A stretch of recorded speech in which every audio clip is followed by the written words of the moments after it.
الرحمن الرحیم نحمده ونصلی علی رسوله الکریم فاما بعد اعوذ باللہ من الشیطان الرجیم بسم اللہ الرحمن الرحیم یا شباب قریش لا تزنوا علی من حفظ فرجہ فلہ الجنہ۔ نبی کریم صلی اللہ علیہ وسلم نے ارشاد فرمایا کہ اے جوانان قریش، زنا مت کرو، جو اپنی شرمگاہ کو محفوظ رکھے گا اس کے لیے جنت ہے۔ اس حدیث میں رحمت دو عالم صلی اللہ علیہ وآلہ وسلم نے کتنے واشگاف الفاظ میں یہ حقیقت کھول دی ہیں کہ جو لوگ اپنی شرمگاہوں کی حفاظت کریں گے، زنا کے ذریعے نفسانی، شہوانی، شیطانی اور وقتی لذتوں کو حاصل کرنے سے پرہیز کریں گے، ان کو جنت کی دائمی خوشیاں نصیب ہوگی۔ اسے کہتے ہیں محنت توڑی اور اجر زیادہ۔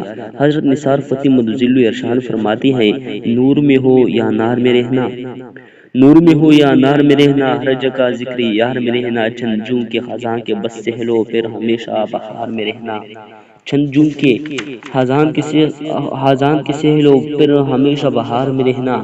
روم کے بادشاہ ہرقل نے جب ابو سفیان سے پوچھا کہ ان حضرت صلی اللہ علیہ وآلہ وسلم کن چیزوں کی تعلیم دیتے ہیں، تو اگرچہ ابو سفیان اس وقت تک مسلمان نہیں ہوئے تھے، انہوں نے سیدھے سادے الفاظ میں تعلیمات نبی کا خاکہ یوں پیش کیا، یأمرون بالصلاۃ والصدق والعفاف والصلاۃ، وہ ہمیشہ نماز، سچائی، پاکدامنی اور صلہ رحمی کا دعوت دیتے ہیں۔ معلوم ہوا کہ پاک دامنی کی تلقین اسلام کی بنیادی تعلیمات میں سے ہے، بلکہ یوں کہنا چاہیے کہ اسلامی معاشرے کی عمارت جن ستونوں پر کھڑی ہوتی ہے ان میں سے ایک ستون کا نام پاک دامنی ہے۔ انبیاء کرام و پاکیزہ ہستیاں تھی جنہوں نے اللہ تعالیٰ نے انسانیت کی ہدایت کے لیے مینار نور بنا کر بھیجا۔ انہوں نے خود بھی پاکیزگی اور پاک دامنی کی زندگی گزاری اور اپنے متعلقین کو بھی اس کی تلقین کی، لہذا پاک دامنی نبوت کا جز ہے۔ اللہ تعالیٰ نے جب حضرت زکریا کو بیٹا ہونے کی خوشخبری دی تو ارشاد فرمایا، سیداً وحصورا ونبیا من الصالحین۔ آل عمران 39۔ لوگوں کے پیشوا ہوں گے، اپنے آپ کو نفسانی خواہشات سے مکمل طور پر روکے ہوئے ہوں گے اور نبی ہوں گے، اور ان کا شمار راست بازوں میں ہوگا۔ عربی زبان میں حصور اس شخص کو کہتے ہیں جو اپنی شہوت پر قابو رکھتا ہو اور نفس کے فریب میں مبتلا نہ ہو۔ حضرت یحییٰ علیہ السلام کی زندگی اسی صفت کی آئینہ دار تھی۔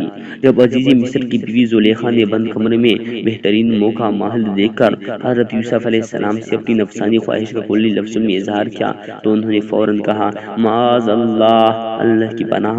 اگرچہ حضرت یوسف علیہ السلام کو اس انکار کرنے پر جیل کی مشقتیں برداشت کرنی پڑی، مگر ایک وقت ایسا آیا کہ زلیخا نے خود ہی اپنی زبان سے اقرار کیا، وَلَقَدْ رَوَدتُّ عَن نَفْسِهِ فَاسْتَعْصَمَ، یوسف آیت نمبر 32۔ یہ بات واقعی سچ ہے کہ میں نے اپنا مطلب نکالنے کے لیے اس پر ڈورے ڈالے مگر یہ بچ نکلا۔ اللہ رب العزت نے یوسف علیہ السلام کی تعریف میں ارشاد فرمایا، كَذَلِكَ لِنَصْرِفَ عَنْهُ السُّوءَ وَالْفَحْشَاءَ إِنَّهُ مِنْ عِبَادِنَا الْمُخْلَصِينَ۔ ہم نے ایسا اس لیے کیا تاکہ اس سے برائی اور بے حیائی کا رخ پھیر دے، بے شک وہ ہمارے منتخب بندوں میں سے تھے۔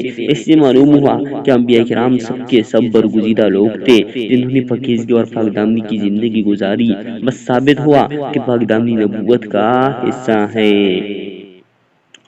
اللہ رب العزت نے قرآن مجید میں نیک بندوں کی صفات بیان کرتے ہوئے ارشاد فرمایا، وَلَا يَزْنُونَ، اور جو زنا نہیں کرتے، سورۃ الفرقان آیت نمبر 68۔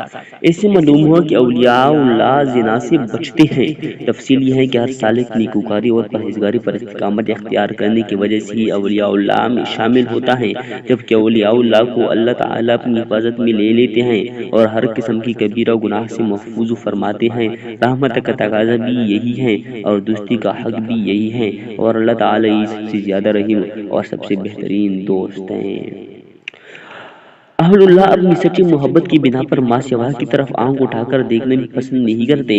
اگر ایک غریب لاوارث یتیم اور بسہارا لڑکی کو وقت کا بادشاہ اپنی ملکہ بنا لے اور اسے اپنی محل میں ہر نعمت مہیا کرے، نوکر چاکر ہو، پہننے اوڑھنے کے لیے لباس فاخرہ ہو، کھانے پینے کے لیے مرغ مسلم ہو، زیورات اور ہیرے جواہرات کا ڈھیر ہو، خزانے کا منہ اس کے اشارے پر کھول دیا جائے، بادشاہ اپنی ملکہ کو خوب محنت، محبت اور عزت و احترام سے رکھے، ایسے میں کوئی بدشکل بنگی اپنے بدبودار کپڑوں اور بدبودار جسم کے ساتھ اس ملک کو بہکانے کی کوشش کریں، جبکہ بادشاہ بھی دیکھ رہا ہو تو وہ ملک اس بندگی کی طرف آنکھ اٹھا کر بھی نہیں دیکھے گی۔ اولیاء اللہ کے دل کی یہی کیفیت ہوتی ہے کہ ایک طرف اللہ رب العزت کے بے شمار احسانات ان پر ہوتے ہیں، ہر لمحے ان کے دلوں پر الطاف کریمانہ کی بارش ہو رہی ہوتی ہے، اللہ تعالیٰ کی مدد و نصرت قدم قدم پر وہ مشاہدہ کرتے ہیں، اللہ تعالیٰ کی دنیا کے غموں سے ان کو نجات دے کر اپنی محبت و الفت کی شیرینی انہیں عطا کرتے ہیں۔ ایسے میں کوئی غیر محرم ان کو گناہ کی طرف متوجہ کرے تو وہ ایک پیشاب کی لوٹی کی خاطر اپنے مالک کے حقیقیوں کو ناراض کرنے کا سوچ بھی نہیں سکتے۔ حضرت سلیمان بن یسار رحمۃ اللہ علیہ مشہور محدث ہیں۔ ایک مرتبہ حج کے سفر پر روانہ ہوئے